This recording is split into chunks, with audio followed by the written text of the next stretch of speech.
Ryan, kumusta na ang sitwasyon ngayon dyan sa Ninoy Aquino International Airport habang hinihintay nyo si Mary Jane? Ani, mahigpit ang seguridad na ipinatutupad dito sa may VIP lounge area ng NAIA Terminal 3. Dito inaasahang idaraan si Mary Jane pagdating niya mamaya sa paliparan. Madaling araw pa lamang, unti-unti nang nagsidatingan ang mga miyembro ng Bureau of Corrections, National Bureau of Investigation, PNP, SWAT, na susundo kay Mary Jane Veloso ngayong araw paglapag sa airport. May nakaantabay na rin ang ambulansya, coaster at mga sasakyan ng Pupart at NBI na posibleng pagsakyan kay Mary Jane.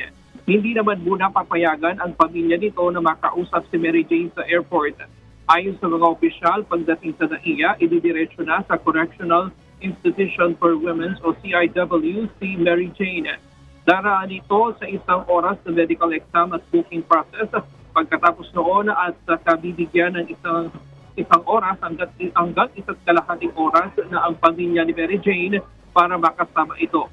Dumating na rin kanina si ASEC Nico Clavano ng DOJ at tagapagsalita ng Department of Justice. Samantala, itong pamilya ni Mary Jane ngayon ay nandito nasa 20 meters ang layo doon sa dadaanan ni Mary Jane at mukhang walang posibilidad na makasama nila dito sa NAIA si Mary Jane pagdating mamaya.